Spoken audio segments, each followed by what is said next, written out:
Talk to me about geography. Right now, I mean, I just got back from Singapore. I think you were in Singapore as well. We're reminded yet again, I was reminded last year as well, that in many ways, Asia drives Web3 right now, while America tries to get their head figured out as far as what they're doing. How much of your business is in Asia? And then in the future, will that move around the globe as we see regulation, adoption happening? How do you see that playing out?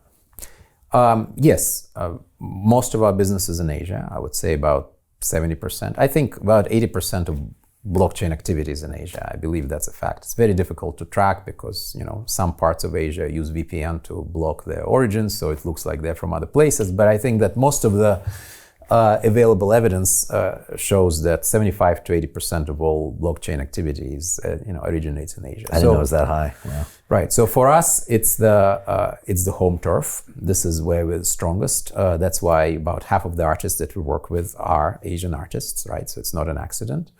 A lot of our current user base is there as well. I think that will continue to be the case, but I think that Europe and the US, if it changes its regulatory stance, is a huge market, right? Right now, we're not touching the US market at all for the regulatory reasons, but if and when the regulation landscape changes, would love to do it. Now, also when we think Asia, there's a lot of countries in Asia, and they're all different, especially, probably in all respects, but with respect to their art, their relationship with art, very, very different, right? So there is an amazing collector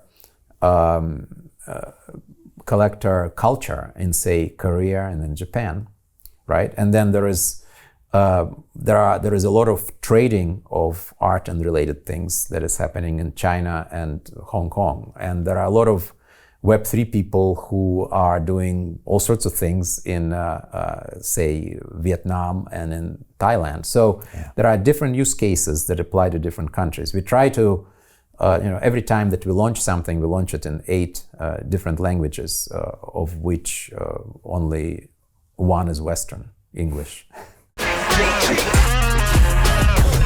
Hey, I know investing in crypto is scary. It takes a real leap of faith, because there are so many scams, rug pulls, and bad actors out there. It's a dangerous business, which is why 95% of people lose all their money. Well, that's why I created the London Real Investment Club, so you can access the hottest deals on the planet and use the crypto bull market to create the generational wealth that you deserve. Join my team of over 100 people from around the world that are making millions of dollars behind the scenes investing in blockchain, AI, Web3 games, DeFi, Bitcoin, and more. Don't miss out. Click the link below to book a call with one of my team now. But hurry, this bull market will end soon.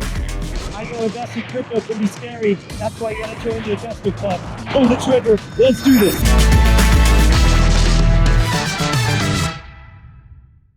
So every country is different with respect to how it perceives art and what it wants to do with it. And so there are many more, say, for instance, holders, right? The primary market, say, for instance, if we launch an NFT or an ordinal, holders of those NFTs, so they buy, hold in Korea and Japan than in most of the rest of Asia, where trading and speculation is much more prevalent. Statistically speaking, obviously, there is everything and everywhere, but the trends.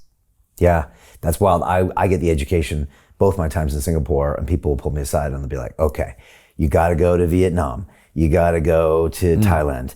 And then it's like, oh, then you've got Indonesia down here, like a different, maybe socioeconomic, but like hundreds of millions of people. And then you got the Philippines over here that, the play to earn craze was there. And I was just getting schooled to where my brain was like, really trying to figure out what was going on. Now I've spent time in Japan, I've spent time in some of these countries, and they're all very different. Very different. And that's why it's important to have a product portfolio that can target different communities, right? So more trading community at the lower price point, Vietnam, Indonesia.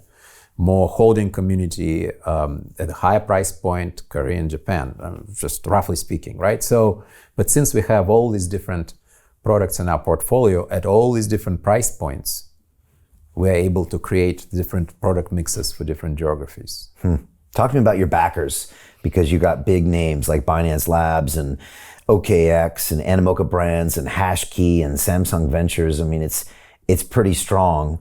How did you get all these people on board? Yeah, we have a very strong cap table. I think how we got them on board is with the vision. There is really not much else, perhaps nothing else like this in the kind of crypto universe. So our pitch really stands out, and which could be a good thing or a bad thing, depending if you believe or not. And well, to their credit, all of these illustrious Web3 behemoths really liked what they heard, and they really have been extremely supportive since they invested.